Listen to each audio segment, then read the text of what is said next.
¿Qué tal? ¿Cómo andan? Bienvenidos a una nueva emisión de Humanizados para presentar una nueva entrevista con Martín Mena. ¿Qué tal, Martín? Muy bien, también vos. Bien, todo bien. Hoy para ver una entrevista con un apellido que ya ha pasado por nuestro ciclo, ni más ni menos con quien hemos inaugurado, Felipe Contepomi, en este caso su hermano, tan reconocido como él, ¿no? Exactamente, un apellido ilustre en la historia del rugby nacional.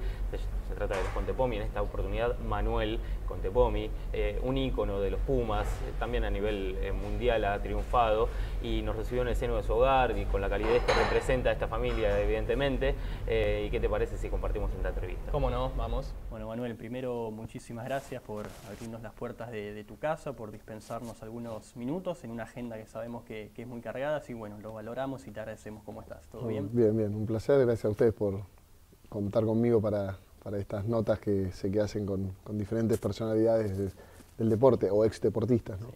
Tal cual, bueno, justamente un poco es el disparador de la imagen pública, pero también adentrarnos un poco en la intimidad y bueno, justamente aquí estamos, ¿no? en la intimidad de tu casa, lo hablábamos fuera de micrófono, siempre persiguiendo la tranquilidad, obviamente dentro de lo que se puede, porque uno vive insertado en esta sociedad y hay que trabajar y hay que lidiar muchas veces con todo lo que conlleva, pero siempre es algo que en tu vida tuviste como premisa, tratar de encontrar tu refugio adentro de tu casa y poder abstraerte de todo lo que pasa afuera, que a veces es bravo en este país, ¿no? Sí, obviamente creo que el rugby en particular, los deportes en general, lo que te enseñan es eso.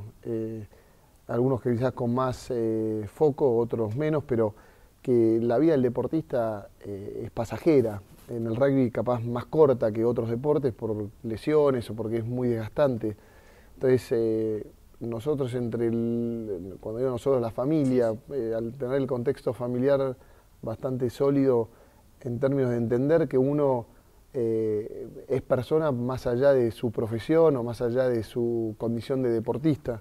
Y eso creo que nosotros lo tuvimos claro siempre. Obviamente a veces por la vorágine te podés confundir un poquito, pero saber que uno es persona más que rugby o futbolista o lo que sea, ¿no? Claro, una vez, siempre, muchas veces se lo comento a los deportistas consagrados como lo sos vos, una frase que una vez dijo Ginóbili hace poco cuando le preguntaron cuál era la clave de poder seguir jugando a la edad que tiene, y uno esperaba que diga, bueno, el talento que Dios me dio, el cuidado físico que tengo y demás, y él dijo, la clave es mi mujer. Digo, ¿en qué parte es eso simple? De no tanto lo estrafalario que uno cree, sino eso, el tener un equilibrio familiar, el apoyo. Digo, ¿es tan importante para vos también en tu vida? ¿Fue fundamental eso? Es todo, es todo. Creo que lo que no se ve es quizás lo más importante para un deportista. Y en ese caso, tu mujer, tus hijos, claro. Tu familia de origen, el apoyo que uno recibe. Y eso es algo que quizás la gente no lo ve, porque uno o no lo muestra o no aparece, pero es sin duda el pilar fundamental para poder desarrollar cualquier carrera deportiva. Justamente, hablando de lo deportivo, creo que hasta si hay algo que se torna aburrido para hablar con los Contepomi, es justamente hasta de deportes, porque creo que todo se puede simplificar, que en el apellido Contepomi es el más importante de la historia del rugby argentina. Digo, es algo tan simple como eso, pero igual te lo pregunto, ¿qué te genera que te digan eso? Mirá, yo creo que la historia, sobre todo, yo creo que Felipe, no es por hacer falsa humildad, Felipe creo que fue y lo es, los números lo indican, entrar en el Hall of Fame el año pasado, puso el nombre Contepomi como en el tapete, ¿no? También bebe en otro ambiente, quizás de la música. Yo como venimos hablando, creo que lo importante, y si vos ya estuvieron con Felipe o hablan con Bebe o hablan con cualquiera de nuestros hermanos, la parte, si querés, del personaje o del deportista o del periodista de rock, obviamente es importante porque es parte en su momento del trabajo, pero lo que los mueve a todos nosotros y nos pone en tierra es, en definitiva, las cosas simples, que es los amigos, la familia, el club donde uno nació y sigue yendo y seguís siendo el mismo que eras antes, independientemente si fuiste o no Puma. Entonces, eso es lo que te hace realmente estar con los pies en la tierra y entender que las cosas son mucho más simples de lo que a veces nosotros las hacemos, ¿no?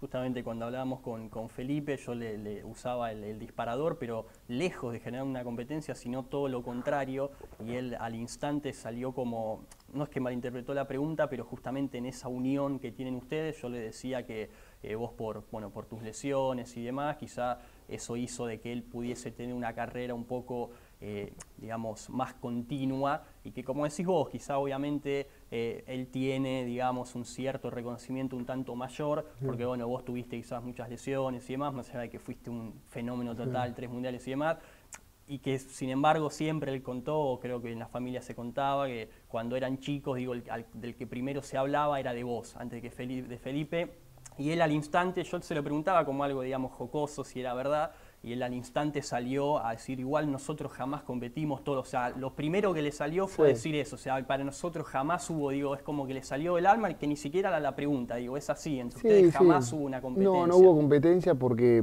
cada uno encontró su lugar, su espacio, compartimos mucho, mismos amigos, mismo colegio, mismos equipos, y la verdad que al revés, creo que disfrutamos mucho de los logros o de las alegrías del otro, las compartimos mucho, y creo que eso es mérito de papá y mamá, de hacer entender a cada uno que tiene que hacer su propio camino, su propia vida, y más que compararse o que le dé rabia algo de un hermano, todo lo contrario, ¿no? Apoyarse, ayudarse, y en el caso con Felipe, al ser mellizos, compartimos mucho de chiquitos. Obviamente, siempre fue más fácil con Felipe en la cancha y afuera, putearse o descargar con él o él conmigo, más que con amigos. Y eso creo que le sacamos jugo en el buen sentido del hecho, ¿no? Quizás somos o éramos dos personas temperamentales jugando y puteándonos entre nosotros nos entendíamos mucho más y no afectaba tanto quizás a otros, ni a nosotros mismos, porque nos conocíamos. Era como una descarga de confianza muy buena. Entonces, yo creo que fue bueno el haber compartido tanto y estar tan cerca desde chiquitos, ¿no? Digo, dentro de esta diversidad que hay adentro de tu familia, que creo que es la gran definición, ¿no? La libertad que cada uno ha tenido para optar su camino en la vida. Digo, ¿qué rol cumple una pasión como lo es Independiente? Digo, ¿cómo los une, por ejemplo, más allá de que vos con el bebé vive aquí al lado tuyo y se deben amar y demás, pero uno desde afuera quizá ve que en algunas cosas le debe costar encontrar un tema de conversación, porque uno dice un deportista y uno del rock es como que los ve de afuera diferente. Digo, cuando se ponen la camiseta de Independiente y van juntos a la cancha, digo, imagino que eso debe ser una unión, que ahí no importa qué hace cada uno, la pasión por Independiente lo debe unir mucho, ¿no? Hay varias cosas que nos unen, no solo con Bebe, sino con otros hermanos.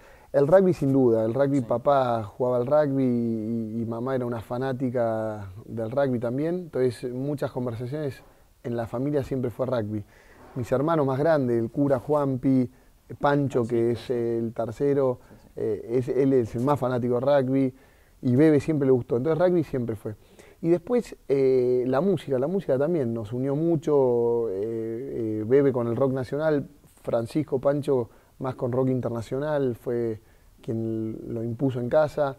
Y después lo del rojo es un cuento bien particular, porque papá es de River, Juanpi, mi hermano más grande, es de San Lorenzo, y a partir de Francisco, de Pancho, nos hacemos todos del rojo, por un tío de Trenquelauquen, Kiko Subía, y por el Beco Villegas, que cuando íbamos a los torneos de fútbol del SIC, justo nos tocó Independiente y el Beco era del rojo y nos entrenaba, entonces bueno, nos empezamos a hacer del rojo de chiquitos, por el tío este que te digo de Trenquelauquen y por Pancho, mi hermano. Así que hoy lo seguimos compartiendo eso, y otros deportes más, el golf. Bebe le gusta mucho jugar al golf, y aunque parezca raro ver los torneos, sobre todo los PGA o el Master en televisión con Bebe un domingo, para mí es un programón, es quedarse quizás 5 horas viendo un torneo de golf. Así que por eso te digo, es el rojo, deporte, música, y hoy más que nada nuestros hijos, que tenemos hijos de la misma edad, nos unen mucho. Claro, digo, vos como como padre, sé que también se va a meter Martín en eso. Bueno, tu viejo ha tenido una incidencia enorme y uno, viéndolo desde afuera, hasta parece un tipo como extraterrestre, ¿no? Con todo lo que ha hecho. Digo, vos como rol de padre, ¿considerás que es un error de repente tratar de imitarlo a él? Porque, como decimos, quizás él fue alguien muy diferente y quizás vos, si entras en eso, podés perjudicarte hasta vos mismo, o indefectiblemente lo tenés como un espejo a la hora de ser padre. No, sin duda, lo tengo como un espejo. Yo creo que más que imitar sí, no sé si la palabra es imitar o sacar todo lo bueno que él hizo con nosotros. Son contextos diferentes, con cuestiones o vivencias distintas, una sociedad distinta, claro. Los chicos distintos. Hoy debe ser mucho más difícil nosotros poder somos darle distintos, la libertad que a ustedes le dieron, totalmente, ¿no? Pues ya se vuelve peligroso. Hay cosas que son buenas como lo es internet, la web y demás, creo que es muy buena, pero si se sabe utilizar correctamente. Y bueno, nosotros como padres también estamos aprendiendo a educar en este contexto a chicos que es diferente, por las oportunidades que tienen, por las ambiciones que tienen o la locura que tienen en conseguir las cosas rápido. Entonces es una vorágine muy distinta como papá y mamá nos educaron a nosotros. Ni mejor ni peor, es distinto. Y eso hay que asumirlo, tomarlo y empezar a tratar de, en ese contexto, no claudicar en cuestiones que, por más que el contexto cambie, sí hay que mantenerlas, que es cuestiones más humanas, ¿no? Y en eso yo hablo bastante con papá, ahora que cumple 80 años y uno empieza a dialogar y a escucharlo mucho, a tratar de trabajar, ¿no? en las virtudes de las personas, ¿no? En cada persona puede tener diferentes virtudes y a veces el error nuestro es querer moldearlos a nuestra imagen o a nuestro querer, cuando en verdad ellos quizás quieren otra cosa. Entonces escucharlos más, bueno, es un trabajo, creo que el trabajo más difícil, ¿no? Pero más desafiante que tenemos como ser humano, ¿no? Digo, en los tiempos que corren hoy, con esto que decís vos, de las facilidades que muchas veces hoy tienen los chicos, que está bueno, pero un poco a veces se pierde el sentido que a vos tanto te inculcaron del esfuerzo y el sacrificio. Hoy parece como que todo está más al alcance de la mano y son etapas diferentes, pero sentís que hoy ese esfuerzo y ese sacrificio que quizá había antes, hoy un poco se ha perdido porque todo está más al alcance de la mano. En líneas generales puede ser una lectura así como decís. Yo creo que mientras uno continúe haciendo y actuando de la manera que fue criado, los chicos en definitiva lo maman, lo ven. Y la verdad que a nosotros nos inculcaron el esfuerzo, el trabajo, el todos los días levantarse, darle para adelante, aunque las cosas vengan difíciles. Y uno sigue viviéndolo así. Entonces yo creo que los chicos lo viven y ojalá lo mamen, ¿no? Claro. Te hago la última de este primer bloque de mi parte y te pregunto, vos sos una persona que por tu trabajo has viajado mucho, conoces seguramente gran parte del mundo y bueno, aquí siempre lo que más obviamente uno tiene miedo y sobre todo por los hijos es el tema de la inseguridad. A vos te ha tocado hace varios años sufrir un acontecimiento muy desagradable en tu casa. Digo, ¿es lo que más te preocupa, sobre todo para tus hijos? ¿Alguna vez has pensado, has visto otro país como de reojo y decir, me voy, te cansaste? ¿O cómo evalúas eso? Yo lo que digo es que sí, sin duda, o sea, no soy especialista en el tema, pero el tema de la inseguridad es un tema que acá hay que trabajar entre otros varios, ¿no? Cuando viví en Inglaterra a mí también me robaron, no me entraron de la manera que acá capaz te entran, pero me robaron, me acuerdo, dejé el auto estacionado y me rompieron un vidrio y me robaron algo que había dejado ahí.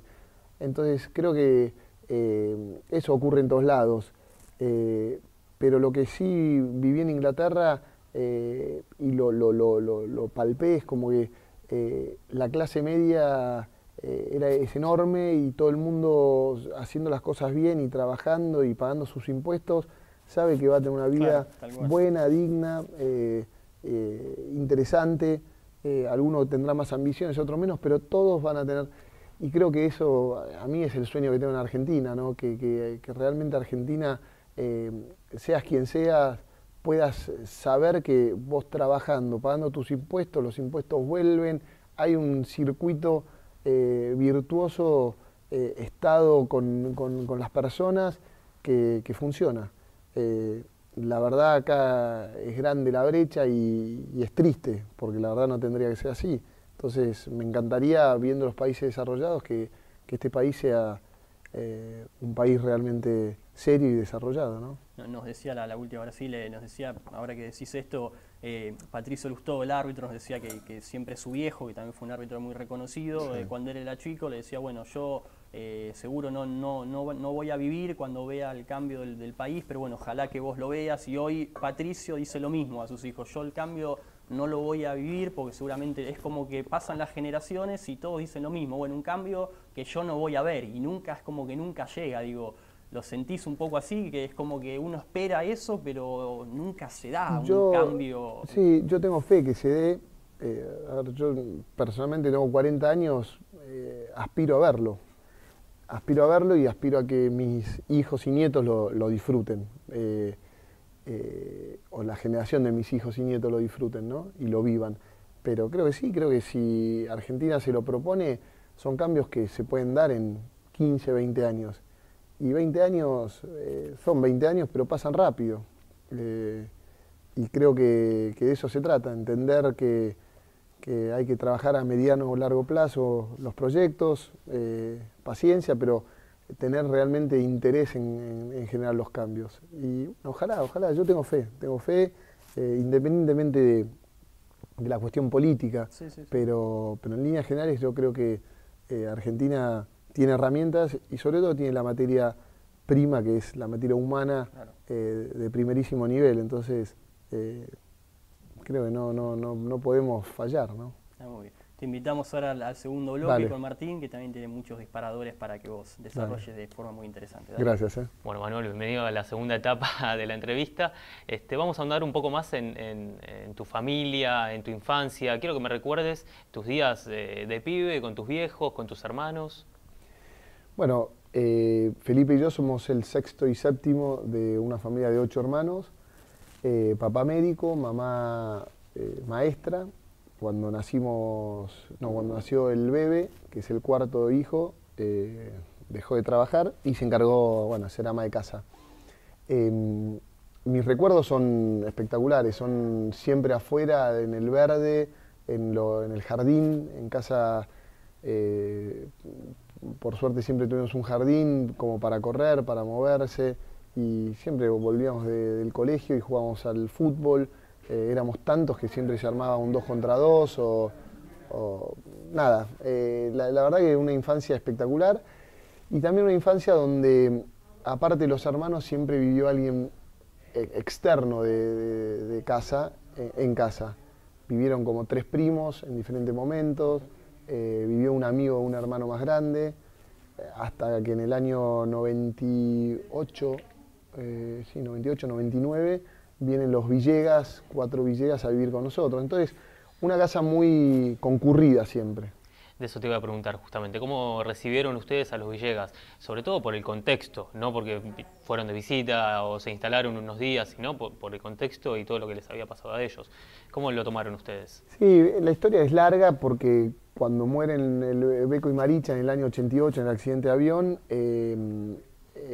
papá había estado la noche anterior con ellos, cuestión que viven 10 años con su abuela materna, Beatriz. Después muere Beatriz, viven un año solos y ahí es donde papá, hablando con ellos, sobre todo con Mechi, la más grande, que era la que estaba haciendo de madre, era hermana, pero estaba haciendo de madre a los 20 años, es la que papá dice, tenemos que ayudarlos, tienen que tener un hogar, tienen que tener una familia, que vean cómo funciona una familia, y por eso decide traerlos. Nos consulta a los que vivíamos ahí en casa y nosotros dijimos sí. Bueno, la historia después salió fenómeno y fue un espectáculo vivir con los Villegas, que ya éramos amigos. De hecho, yo soy íntimo amigo de Santi, es un hermano, pero era amigo ahí. Bueno, nada, la verdad que fue espectacular. ¿Cómo fue esa adaptación a tener a alguien, no digo extraño justamente porque eran amigos íntimos, pero tener a alguien más en la casa, volver a que la casa esté concurrida por tanta gente, porque ya se habían ido hermanos Sí. mayores? ¿Cómo fue ese cambio? El miedo de la adaptación era más de ellos a tener sus espacios, lugares y demás, metiéndose en una familia que el nuestro. Como te digo, nosotros siempre estuvimos acostumbrados a que venía un primo de Neuquén, 6 años, vivían con nosotros, otro de no sé dónde, otro de allá, un amigo de un hermano que volvía de Estados Unidos y no tenía dónde vivir y se quedó. Entonces estábamos acostumbrados. Yo no tuve nunca temor en lo que es la adaptación. Y hablando con ellos sí tenían temor y después fueron los últimos en irse. O sea, se sintieron tan bien y papá y mamá los hicieron sentir tan bien que bueno, hoy en el chat de familia o de hermanos o cosas, ellos son hermanos. O sea, tienen otro apellido, pero son hermanos. Háblame de las charlas siendo chico con tus viejos. Ustedes eran los hermanos más chicos, estaban en la camada de los más chicos. ¿Las charlas eran diferentes que las que tenían el resto de tus hermanos con tus papás? Mira, papá y mamá creo que hacían un tándem ideal. Mamá más tana y controladora y era la que manejaba la casa y nos ponía límites y nos gritaba, nos hablaba, nos arengaba constantemente. Papá mucho más tranquilo. Y papá, médico, lo que hizo muy bien, dedicó tiempos muertos o quizás de viajes o nos llevaba a la facultad o al colegio o lo que sea para tratar de tener un tiempo con cada hijo. Y eso yo me di cuenta después. De repente yo tenía que ir a la facultad y me decía, yo tengo que ir a ver un enfermo justo por ahí, por Belgrano. Bueno, vamos. Y después me di cuenta que él no tenía que ir a ver un enfermo. Él aprovechaba ese tiempo para quizás hablar conmigo en el viaje. Nada, escuchaba mucho y las charlas, obviamente el deporte siempre nos unió mucho. Papá le gusta mucho, nos acompañó mucho, entonces hablábamos mucho de deportes. Pero sí, charlas normales, muy presenciales, los dos, papá y mamá, hablando lo justo y necesario, ¿no? Antes le comentaste a Damián que, o sea, no sé si fue inconscientemente, pero tal vez le dijiste algo así como, yo ahora que escucho un poco más a mi papá, que está más grande, en ese momento no eras consciente de todo lo que te decía tu papá. Digo, uno cuando es joven, capaz que algunas cosas se le escapan, ¿no? Y recién también un poco lo diste a entender. ¿Crees que eso es lo que pasa, que inconscientemente uno de chico no escucha tanto a los padres? Yo creo que uno escucha, sin duda, pero de chico uno toma más por lo que ve que por lo que le dicen, ¿no? Cuando vos ves a tu viejo levantándose todos los días, cuando vos ves a tu viejo cómo trabaja, cuando vos ves a tu viejo cómo se trata con mamá, cómo trata a las personas de afuera, cómo recibe gente de otros lugares, uno lo ve, lo vive, lo empieza a sentir. Entonces, yo creo que las palabras son buenas, los discursos son buenos, pero mucho mejores y más efectivos son los actos, los hechos. Y creo que eso fue lo que hicieron papá y mamá. Actuaron en consecuencia capaz de mucho lo que decían o de lo que pensaban, pero para mí fue mucho más efectivo y lindo, y los recuerdos que tengo son de acciones de papá, de verlo actuar más que de darme un discurso o de charlar, ¿no? Hablame un poco de tu mamá. Y mamá era un Ford Falcon que iba para adelante, que no lo paraba nadie. Madre de 8 hijos, más todos los que estuvieron siempre recibiendo gente. Era como a la antigua la que manejaba todo el batallón, ¿no? Pero con esas cosas que decís, ¿quién se lo enseñó? ¿Viste? Saber cuándo poner mano dura, pero también con una delicadeza y una simpleza y tanto amor.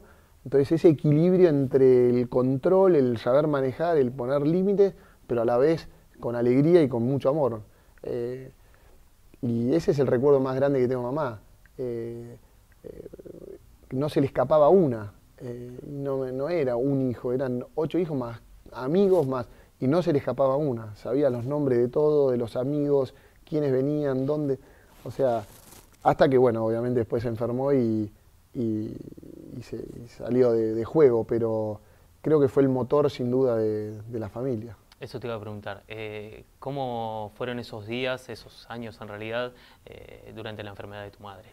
Y al principio fue duro porque es una enfermedad que, el Alzheimer, que no la entendés. Pero me acuerdo el psiquiatra que nos ayudó y que estuvo con nosotros al principio, cuando nos dijo una frase que a mí me quedó bien grabado. Me dijo, o nos dijo, lo importante de esta enfermedad no es tanto cuidar al enfermo, sino cuidar a los enfermeros. Los enfermeros, llámese todos los que estamos cerca, en el entorno, cuidándola. Porque es una enfermedad que no se sufre, el enfermo no sufre, sino los que más sufren son los enfermeros. Y el enfermo obviamente se va degradando, cayendo, pero no tiene sufrimiento físico. Y eso creo que entre todos lo trabajamos en conjunto y lo entendimos. Nos cuidamos mucho entre nosotros, cada uno asumiendo o tomando la enfermedad a su manera, algunos más participativos, otros menos, pero siempre unidos en acompañar a mamá, ¿no? Dándole amor, todo el amor que ella nos dio siempre, tratar de brindárselo, a pesar de que ella quizás con el paso del tiempo no iba reconociendo o ya estaba fuera de juego, ¿no? Pero creo que ante esas situaciones que te presenta la vida, hay dos maneras de encararlo. Es una tratando de sacarle el jugo u otra entregándose, discutiendo o buscando excusas o culpables de por qué me tocó a mí o nos tocó. Y nosotros optamos, creo, por la otra. Con mucho dolor, mucha tristeza por momentos, pero tratando de sacarle el jugo, ¿no? Buscándole las cosas buenas a una situación que aparentemente no tiene nada bueno, pero creo que fue muy productivo cómo se encararon esos 17 años de enfermedad de mamá. ¿Qué aprendieron de toda esa experiencia y de cuidarse unos a otros? Mira, aprendimos que, o por lo menos yo hablo por mí más que por mis hermanos, que sé que también capaz coinciden. Primero aprendimos que el amor de estar con las personas, de compartir momentos, es único. Creo que eso es único cuando estás bien o cuando estás mal. Y yo eso lo aprendí, el estar un rato con mamá, a pesar de que uno cree que no tenía contacto, viste, tocarla, darle un beso, llevar a tus hijos, compartir ahí un mate con ellos o con hermanos. O sea, lo que es la unión familiar, creo que eso no hay con qué darle. Y eso mamá, a pesar de la enfermedad, nos lo seguía enseñando. Aprendimos que la vida sigue a pesar de momentos difíciles y que en esos momentos difíciles es cuando más hay que unirse, donde más hay que apoyarse, y nos ayudó mucho a eso, a unirnos, a no separarnos. A veces las enfermedades en una familia pueden llegar a generar muchas separaciones, y nosotros, por suerte, gracias a papá, a mis hermanos más grandes, sobre todo Silvana y Juanpi y Pancho, los tres más grandes, y a la ayuda obviamente profesional de médicos, creo que hicimos de la enfermedad algo lindo. Vamos a cambiar radicalmente de tema, sí, para hablar de algo un poco más ameno, tal Dale. vez. Ya tocaron algunos tópicos respecto a esto, pero me gustaría que me des una opinión breve, tal vez, de qué te mueve o qué te pasa cuando ves lo que pasa en la sociedad argentina. Mirá, yo soy un fanático de Argentina, y no por ser fanático por demagogia. A mí me encanta el país, me encanta el argentino. Tenemos, para mí, más virtudes que defectos. Lo que pasa en líneas generales, los varios pocos defectos que tenemos a veces son los que más se ven.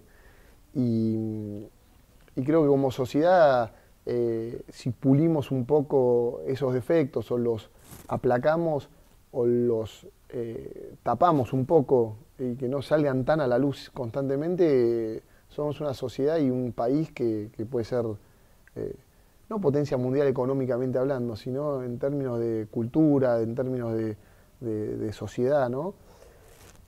A mí a veces me pone triste que haya tanta violencia, tanta, digamos, diferencias o no aceptación de diferencias, ¿no? Si vos decís que soy A, los B te matan, y si vos decís que sos B, los A te matan. Sí, es todo un River Boca. Y creo que no tiene que ser así.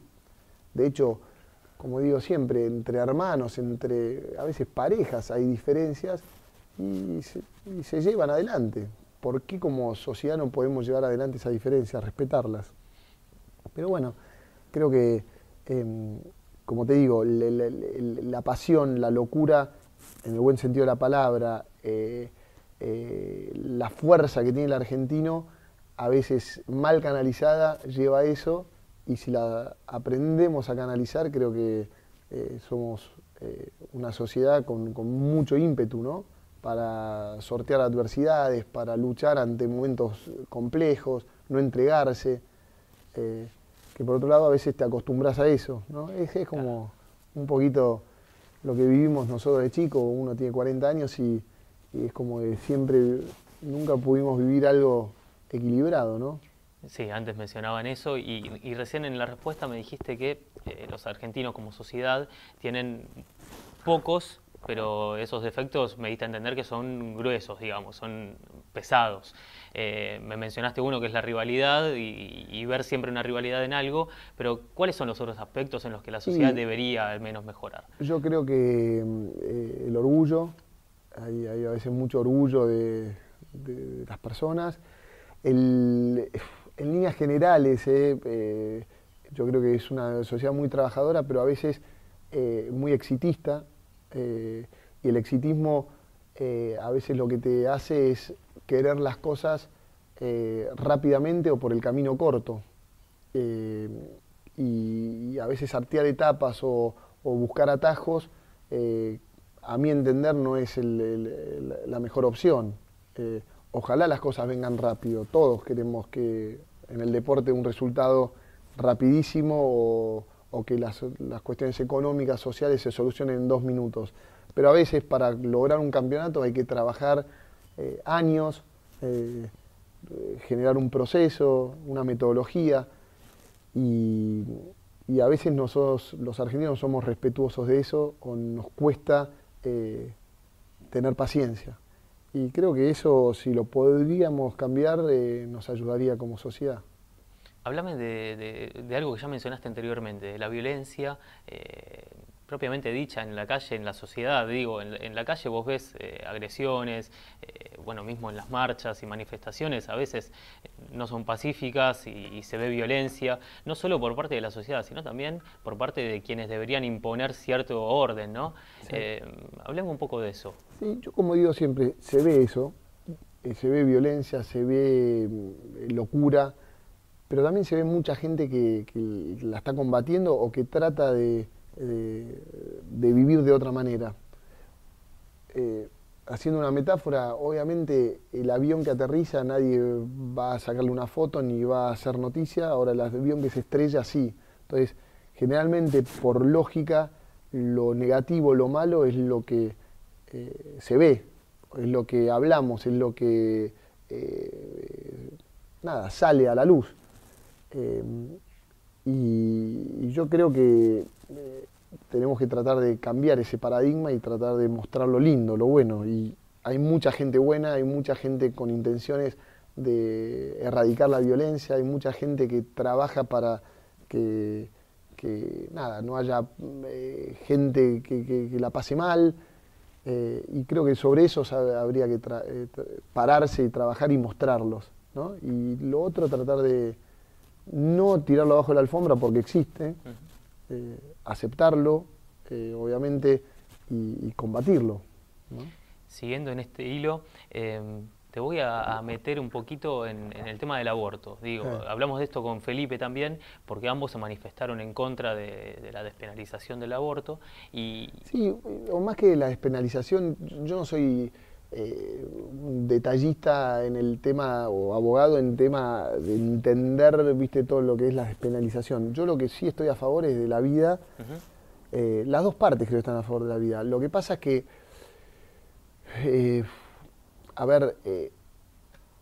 por eso no me quiero meter en un tema tan engorroso, porque tampoco soy especialista, pero te lo simplifico así.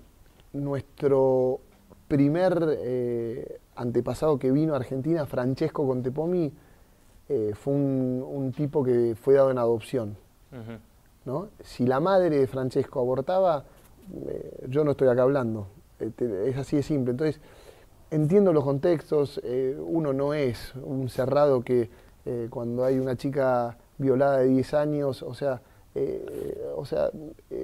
eso es lo que quiero hacer entender. Entiendo las madres que también mueren por abortos ilegales, pero también hay que pensar que el aborto legal, gratuito y demás, ¿está el Estado en condiciones de brindar eso? Porque es mucha plata, es mucho servicio, es mucho... Sí, y Manuel, ¿no? Felipe nos Felipe agregaba... es médico y claro, sabe un poco más. Nos agregaba que encima ni siquiera es seguro el aborto en ninguna de las semanas, o sea, el riesgo igual existe. Existe de por sí, y me imagino que cualquier chica que hace un aborto legal o ilegal, sus consecuencias psíquicas, mentales, psicológicas deben ser duras, ¿no? Entonces, por eso el tema es mucho más profundo, es trabajar desde antes, tener una red de adopción, no sé, es profundo el tema. Yo entiendo a los que defienden la legalización y no me parece mal, pero yo me quedo no coincidís, simplemente. No coincido, me quedo con que los chicos nazcan y creo que es una vida que puede cambiar el mundo, ¿no? La pregunta igual iba a estar enfocada en cómo recibiste y cómo tomaste en realidad, cómo te impactaron o no las críticas que recibieron, porque se escribieron noticias con los videitos de ustedes manifestándose y después viste que la gente en redes sociales, bueno, siempre escribe, critica, sí. Y a veces desde un punto de ignorancia, tal vez por no profundizar en la ley, en la salud. Sí, yo la verdad no leo mucho redes sociales y no tengo ni idea qué me dijeron, ni para bien ni para mal. Yo estoy tranquilo con lo que pienso y es lo que pienso, no es la verdad absoluta, es lo que pienso y estoy tranquilo y lo pienso de corazón, o sea... si alguno que no me conoce, por pensar algo que no está mal, hace un juicio de valor de mi persona, bueno, es su juicio de valor, yo no puedo hacer nada con eso. Y a mí personalmente no me afecta, porque si estuviese haciendo algo malo o dañino, y bueno, es mi problema y capaz no te puedo mirar a los ojos, o a esa persona que me agrede o dice algo malo en una red social, no la podría mirar a los ojos. Y yo la puedo mirar tranquilamente a los ojos y no tengo ningún problema. Entonces, no sé, si la gente, pero no en esto, también en el fútbol, Higuaín erra un gol y lo putean como si fuese, es una locura. Entonces, ¿cómo confundimos el rol o los roles quizás de un deportista con la persona? ¿No? ¿Eso es por exitismo, por ignorancia, por desconsideración? ¿Por qué crees que pasa que el argentino, no todos obviamente, pero una porción de la sociedad argentina critica sin conocer el trasfondo, sin conocer a la persona, sin saber si está pasando por un mal momento, si tiene un familiar enfermo, si le pasó algo y por eso la tiró al lado del palo? Sí, yo ¿Por qué crees que pasa? Y lo veo y me río porque... mi suegra o algunos, y es de la vieja escuela, en la cancha se puede putear, ¿viste? En la cancha se puede putear y entonces es como, y yo no comparto eso, como en la cancha sí se puede decir malas palabras, entonces van a la cancha y a los jugadores, ¡ey! Como el lugar, bueno, ahora creo que la cancha es las redes sociales, ¿no? En las redes sociales se puede todo. La verdad, no soy especialista para analizar el comportamiento humano de por qué en las redes sociales se liberan tanto, ¿no? Y agreden tanto. Yo no soy fanático justamente de los fundamentalistas o los fanáticos, ni para bien ni para mal. Ni vos sos el mejor del mundo, ni sos la bosta más grande del mundo, ¿no? Tenés cosas buenas, tenés cosas malas, bueno, y así todos, ¿no? Entonces, me gusta más el equilibrio que el fundamentalismo, ¿no? Para ir cerrando la nota, ¿quién es Manuel Contepomi?